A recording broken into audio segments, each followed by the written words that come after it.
पहचान हो तुम, अंधेरों में उम्मीद की एक जान हो तुम। हर लफ्ज़ में छुपी है तुम्हारी रहनुमाई, सोच के हर मोड़ की आसानी हो तुम। हज़रत अली रज़ियल्लाहु ताला अन्हु इरशाद फरमाते हैं, जिसने मुझे सिखाया वो मेरा उस्ताद है, जो मुझे अपना गुलाम बनाकर रखे या मेरा सौदा करे। जनाबे सदर, उस्ताद है क्या? उस्ताद किसे कहते हैं?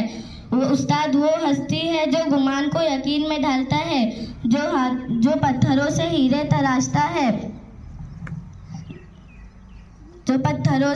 तराशता है, आप ज़रा गौर करें कि आपको एक सबक पढ़ाने में कितनी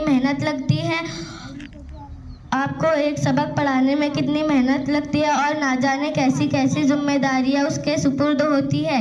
एक शेर के साथ मैं अपनी तकरीर खत्म करती हूँ। यकीन मोहब्बत इल्म का पैगाम हो, उस्ताद का